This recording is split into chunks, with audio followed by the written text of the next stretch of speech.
As many know, the governor has 40 days from the end of legislative session to either sign or veto a bill. Today is day 32. I'm with Atlanta News First Investigates. We are currently recording right now. Taxpayer dollars that have literally been disappearing, going overseas. Do you have a license to be running a group home here?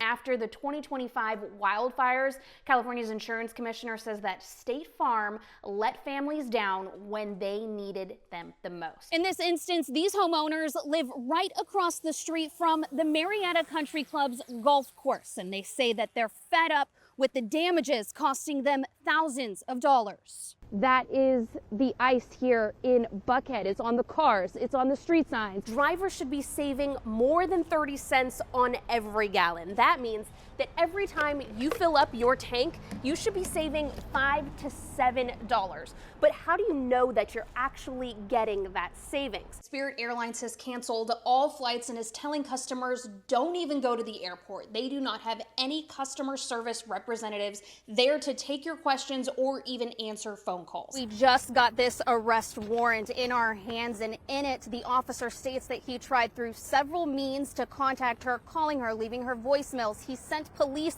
to her house for a welfare check. He contacted family members. Sometimes, in our jobs as journalists, we think, especially I think when I read these, tips coming in, it's like, well, can I do something for you? Can I even help? Do I have that power? And he just thanked us for listening. Our investigation found that the Clayton County Animal Control veterinarian is using the heart stick euthanasia method nearly 90% of the time. That's supposed to be a last resort. I'm Anastassia Olmos. Atlanta News First Investigates.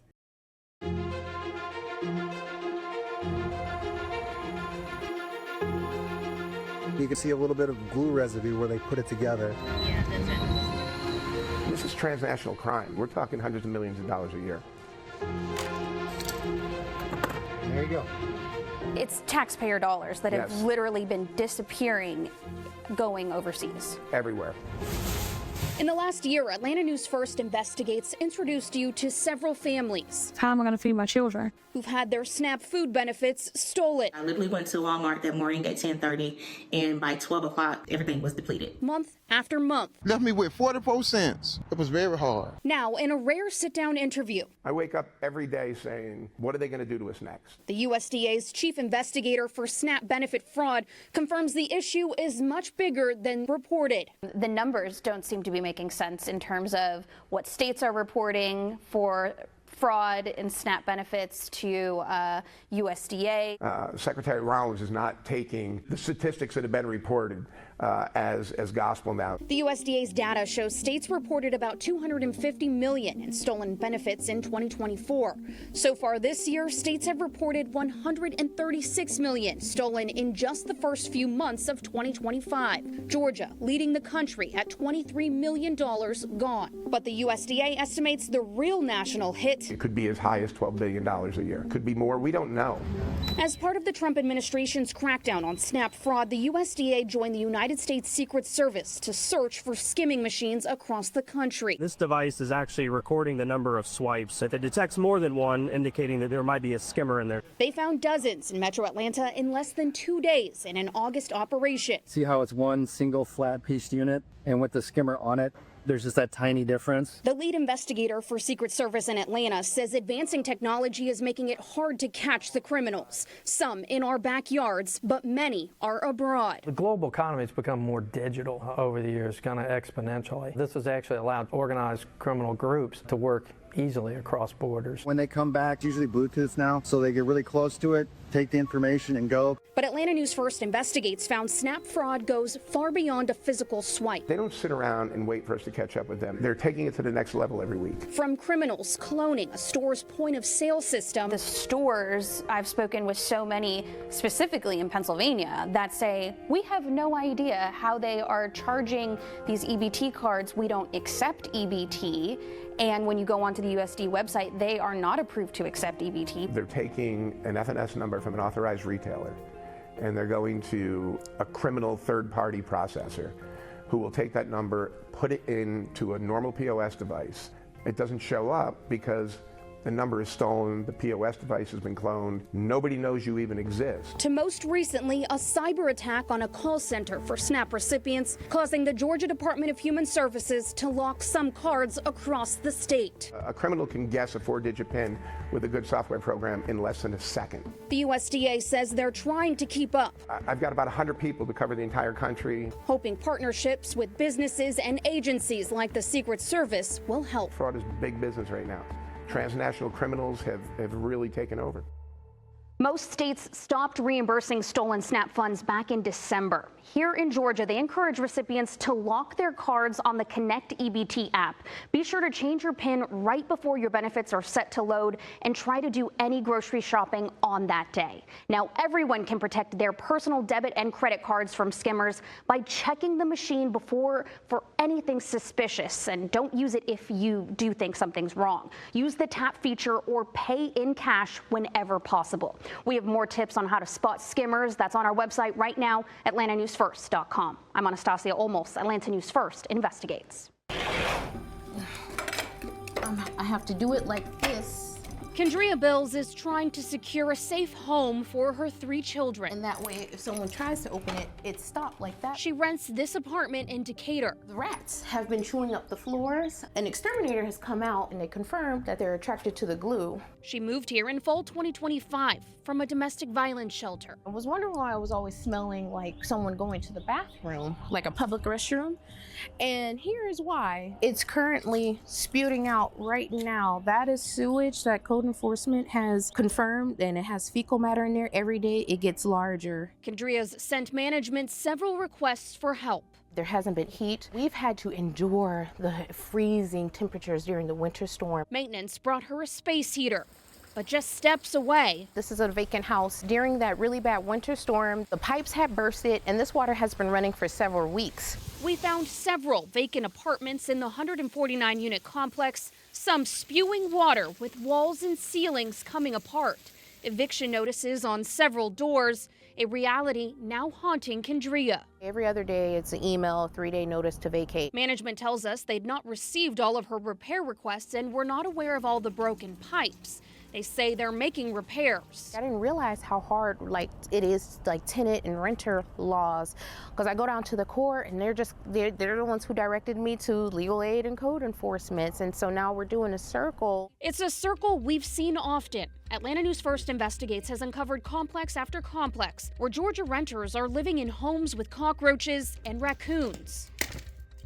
Mold, ceilings caving in, and even a heater blowing fecal matter through vents. We shouldn't be living like this.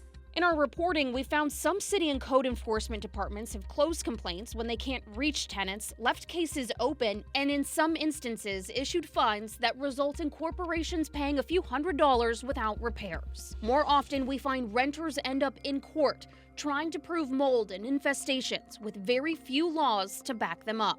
Georgia Representative Terry Cummings has been fighting to change that for years. It really seems that there's no actual law that defines what is acceptable living conditions in the state of Georgia. Correct. Right now, we're at a precipice where we're going over the cliff. Georgia lawmakers passed the Safe at Home Act in 2024. It requires landlords to keep utilities such as heat and water working and states a home must be fit for human habitation. But it doesn't define what that means. I think that in order to get the bill passed, it was intentional to leave that out. Why would it be intentional to leave out? I think that when it's vague, each court has to decide, so it's open to interpretation. In March 2025, Cummings introduced HB 725, defining habitable to include structural safety, sanitary conditions, working bathrooms, and more. But the bill still hasn't gotten a hearing. It's not a privilege. It's a right and an expectation. To Cummings, it's common sense over company profits. There is no state representative that can get away with not having to address this issue. While state lawmakers wait, one Georgia city in Cummings' district isn't. The ordinance itself was really about trying to restore some dignity and basic humanity into housing. Mableton passed an ordinance in 2025 defining habitable to include mold and infestations, two things not mentioned in Cummings' bill. What I didn't want to do is make it so restrictive that it was going to get a lot of pushback against because I think that's what happened last time. It was fecal matter. For Kendria, the gap in state law isn't subjective.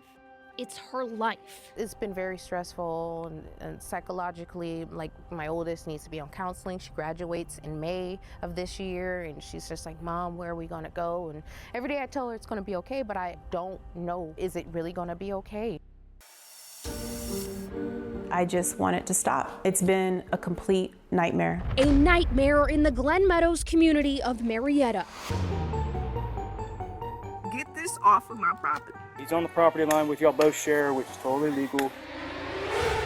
A homeowner says her house is haunted by the HOA. They're saying you changed the footprint of your flower beds and you did not submit an ACC request for it.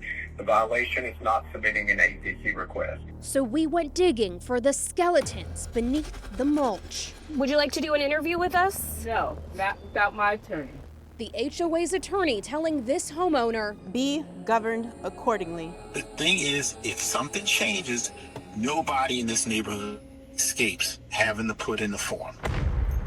This is Kobe. Danielle Reyes moved to Georgia from California in July 2024. I worked very hard to become a homeowner. She had no idea replacing pine straw with mulch would be a grave mistake. It's unbelievable that I'm being fined for mulch. With a daily fine of $25, her current HOA bill is more than $4,000, now with a lien on her home. Danielle believes it all started in a dispute over her cutting limbs from her neighbor's tree leaning over her roof. Her neighbor is the HOA board treasurer. Little did I realize that the consequences appear to be the retaliatory violations that I've received. When Danielle replaced the pine straw in April, Ring camera video shows her neighbor outside upset as the HOA vice president instructs her how to properly place the mulch. You can see the treasurer here in Danielle's cell phone video sweeping away remnants of mulch on her side of the brick. Within weeks, Danielle received an HOA violation letter referencing community covenant rules. No exterior construction, addition, or alteration shall be made without written approval from the Architectural Committee, which we'll refer to as the ACC. The fine said she'd been notified twice before and would be charged $25 a day, which she says made no sense. According to the ACC standards, a landscaping plan isn't required to plant existing flower beds with pine straw, bark, or mulch. Other material requires ACC approval. See here. Danielle reached out to the management company, Tolly Community Management, and the HOA board, recording this phone call with the vice president in June, where he references the treasurer took action without consulting the board. There's nowhere where, Janine's actions that she did in the name of the board was going to stand, because I wasn't asking the questions. There was so much stuff done improperly by so many people. So I said, hey, you know what? This all needs to be thrown out. They threw out those fines, but said a corrected violation for changing her flower bed would be coming. You don't come on my property and just start doing shit. It came 1 week after Danielle hired a surveyor to stake her property lines. So this is on my side of the property line.